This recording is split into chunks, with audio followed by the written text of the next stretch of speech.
अस्सलाम वालेकुम नाजरीन। इस एपिसोड के आगाज में हम देखते हैं कि कबीले में उरहान साहब शहजादी अस्पोर्चा से अकेले में बात कर रहा होता है और उससे कहता, जहां तक मैं जानता हूं शहजादी होने के अलावा तुम्हारे पास कोई सियासी ताकत नहीं है, तुम मुझसे क्या बात करोगी। तो शहजादी कहती, ऐसा मत करें उरहान साहब, मुझे ये मत कहना कि तुम्हें नहीं मालूम कि सरहदी इलाकों से लेकर अस्कूदार तक तमाम किलों की आमदनी मेरी है। उरहान साहब कहते, आमदनी तुम्हारी है, सियासी ताकत नहीं, किलों का इंतजाम तुम्हारे पास नहीं है। तो शहजादी कहती, किले नहीं, लेकिन इनके गवर्नर मेरे वफादार हैं, मेरी मोहर के बगैर वो एक कदम भी नहीं उठा सकते। तो उरहान साहब पूछते, तो तुम्हारी मोहर मेरे किस काम आएगी शहजादी, जो कहना है साफ साफ कहो। तो शहजादी कहती, जहां तक मैंने देखा है तुम एक बहादुर और ईमानदार आदमी हो, यानी आज तुमने मेरे तासब को तोड़ दिया है। उरहान साहब कहते, लेकिन। तो शहजादी कहती, लेकिन बोरसा से दस्तबरदार हो जाओ, मैं रोम की रूह को दुश्मन के हाथ में नहीं देखना चाहती, चाहे वो कितना ही बहादुर क्यों ना हो। उरहान साहब कहते, इस सार्जमीन पर आपकी ख्वाहिशात का कोई हुक्म नहीं चलता शहजादी। तो शहजादी कहती, एक तरफ अलखानियों का खतरा है और तुर्कमान सरदारों से भी आपके ताल्लुकात अच्छे नहीं हैं। यह जाहिर है कि बरसों से जारी इस मुहासरे ने अवाम और फौज दोनों को थका दिया है। अगर तुमने बोरसा को फतह कर भी लिया तो इसके बाद अंधेरा है। उरहान साहब कहते, तुम बात की फिक्र न करो, हम इसे फतुहात की आग से रोशन कर देंगे। तो शहजादी गुस्से से कहती, जिस बोरसा की तुम रट लगाए बैठे हो वो पूरे 900 साल से मेरा शहर है। बोरसा से दस्तबरदार हो जाए उरहान साहब, ताकि हम सब खुश रह सकें। तो उरहान साहब कहते, भला किस चीज के बदले दस्तबरदार हो जाऊं, तुम्हारे वादे के। इस पर शहजादी कहती, मैं तुम्हें वो 3 गुना ज्यादा दूंगी जो तुमने मेरे बाबा से मांगा था। इसके अलावा तुम अस्कुदार और अजमियत की पट्टी पर तजारती मुआहदे करोगे और वहां से हासिल होने वाली पूरी आमदनी मैं तुम्हें दे दूंगी। अलाउद्दीन साहब कहते, पूरी आमदनी। तो शहजादी कहती, हाँ, लेकिन सिर्फ यही नहीं, हेक्टर, अगरचा तुमने इसकी फौज को मार दिया है, लेकिन हेक्टर अभी भी जिंदा है और वो अपने खुफिया जंगजुओं को बेदार करने के लिए पहले ही हरकत में आ चुका होगा। तो उरहान साहब कहते, अच्छा है, हम इन्हें भी मार देंगे। तो शहजादी कहती, हम ये सिर्फ इत्तेहादी बनकर ही कर सकते हैं, तुम बोरसा से दस्तबरदार हो जाओ, तुम्हारे पास खजाना भी होगा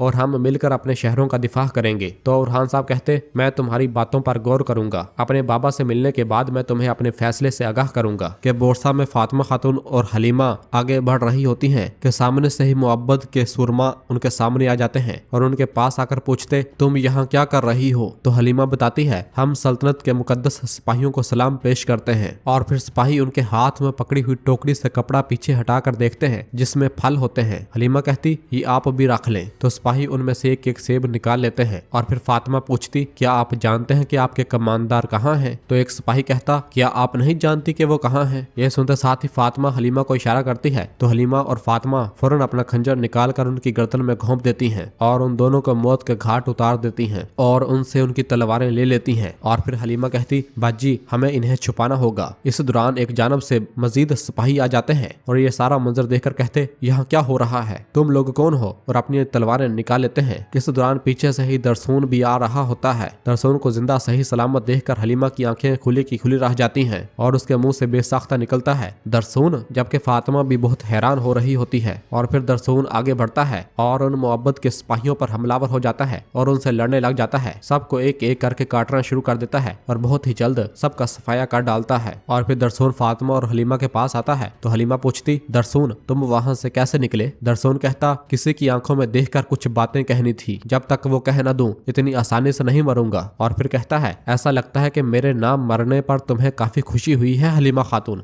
हलीमा कहती, खुश तो होंगी ही, आखिर तुम भी इंसान हो और बोरसा को एक साइज की जरूरत भी थी ना, है ना, अच्छा हुआ तुम नहीं मरे। और फिर फातिमा कहती, अल्लाह का शुक्र है तुम्हें कुछ नहीं हुआ दरसून, तुम जिंदा हो, जल्दी जाओ और अलाउद्दीन भाई को खबर दो, चलो। और फिर दरसून वहां से रवाना हो जाता है, जबकि फातिमा और हलीमा दूसरी जानब रवाना हो जाती हैं। इधर किले के एक कमरे में मोहब्बत के सुरमा का कमांडर अपने सिपाहियों से कह रहा होता है, खुदा ने हमें सजा दी है, हमें खुदा से दुआ करनी चाहिए। और फिर स्लेब के सामने झुक कर बैठ जाते हैं, जबकि इधर फातिमा और हलीमा भी आगे बढ़ते बढ़ते उस कमरे तक आ पहुंचते हैं जहां वो सिपाही मौजूद होते हैं।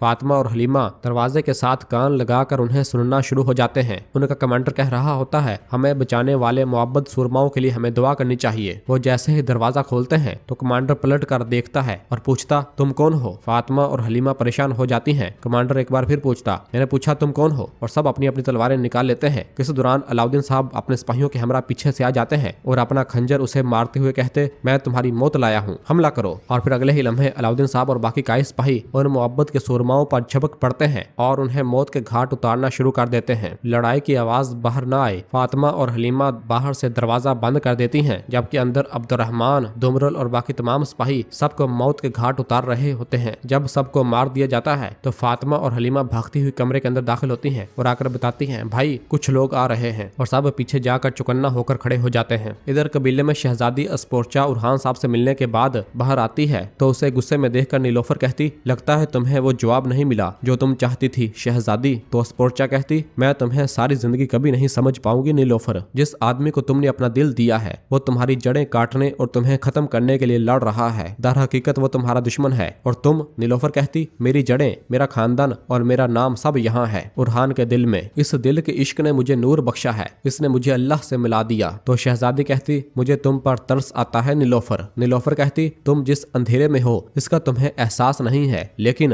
काबिले रहम तुम हो। इंशाल्लाह एक दिन इस्लाम का नूर तुम्हारे दिल में भी तलु होगा। तो नीलोफर कहती, मैं तुम्हारी तरह नहीं हूँ, मैं इन वहशियों की कहानियों पर यकीन करके अपनी जड़ों से गद्दारी नहीं करूंगी। और ये कहकर वहां से रवाना हो जाती है। जबकि इधर किले में कुछ बाज़ंतीनी सिपाही कमरे के अंदर दाखिल होते हैं और पूछते, यहाँ क्या हो रहा है। तो फातिमा बताती है, ये शहंशाह के हुक्म पर नहीं, ये पापायत के हुक्म पर थे मेरे भाइयों। हलीमा कहती, इन्होंने हम सब से झूठ बोला है, ये कैथोलिक मोहब्बत के सुरमा है। और फिर अलाउद्दीन कहता, जैसे उन्होंने कुस्तुनतुनिया को जलाया और तबाह किया था वो वैसे ही बोरसा को जलाएं और तबाह करेंगे। और फिर फातिमा कहती, बाज़ंतीनी सल्तनत के मुकद्दस सुरमाओं, इन्हें मार दो, बोरसा को बचाओ। ये सुनते साथ ही वो तमाम बाज़ंतीनी सिपाही मोहब्बत के सुरमाओं को मारने के लिए बाहर भागते हैं। जब वो रवाना हो जाते हैं तो पीछे से अलाउद्दीन साहब खुश होकर कहते, जाओ जाओ।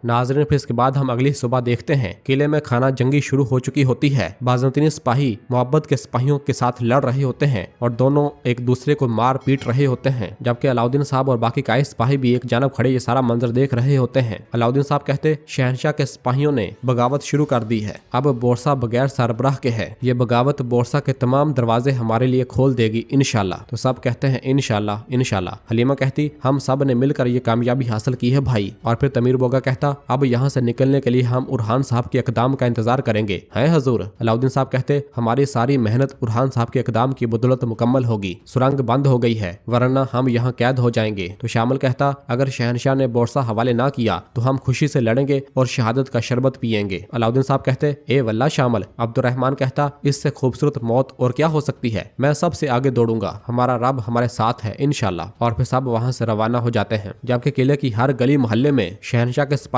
मोहब्बत के सिपाहियों को मार रहे होते हैं और उन सब को एक एक करके मौत के घाट उतार रहे होते हैं। किसी जगह शहनशाह के सिपाही मार रहे होते हैं तो किसी जगह मोहब्बत के सुरमा मार रहे होते हैं। दरसून, दुमरल और बालाबान भी छुपकर ये सारा मंजर देख रहे होते हैं और किले में लगी आग पर तेल छिड़क रहे होते हैं। जबकि किले के बाहर शहनशाह उरहान साहब के पास आ चुका होता है और मेज पर एक दूसरे के आमने सामने मौजूद होते हैं। उरहान साहब कहते, आखिरी बार हम आर्मोडेज में एक मेज के गिर्द जमा हुए थे शहनशाह। तो शहनशाह कहता, मैंने तुम्हें बोरसा से दस्तबरदार होने की पेशकश की थी और तुमने एक और पेशकश के साथ जवाब दिया था उरहान साहब। उरहान साहब कहते, उस दिन से अब तक यहाँ बहुत कुछ बदल गया है, भला हो उसका, तुम्हारी बेटी ने भी मुझे बोरसा से दस्तबरदार होने की पेशकश की। उस दिन से अब तक जो एक चीज नहीं बदली वो बोरसा के लोगों के लिए मेरा इंसाफ है। शहर को हवाले करने के साथ मैं तुमसे वही रकम चाहता हूँ, 60,000 सोने के सिक्के। तो शहजादी कहती, खुदा न करे अगर आपने बेरहमी का मुजाहरा किया तो उरहान साहब। उरहान साहब कहते, मैं जवाब का मुंतजर हूँ शहनशाह। तो शहनशाह कहता, अगरचा तुमने मेरी और मेरी बेटी की जान बचाई है, लेकिन मैं मुकद्दस रोम को तुम्हें इस तरह कुचलने की इजाजत नहीं दे सकता। तो उरहान साहब कहते, मैंने इन मोहब्बत सुरमाओं को कुचल दिया जो तुम्हें कुचल रहे थे, मैंने इनकी फौजों को खत्म कर दिया। अब मैं तुमसे ये कह रहा हूँ शहनशाह, आओ अब तुम वो ना बनो जो कुचला जाए। और इसके बाद उस्मान साहब इशारा करते हैं तो खलील बुलंद आवाज से कहता है, सिपाहियों मंजनिकें। तो सिपाही भागते हुए मंजनिकों पर बड़े बड़े पत्थर रखना शुरू कर देते हैं और किले पर हमला करने के लिए बिल्कुल तैयार हो जाते हैं।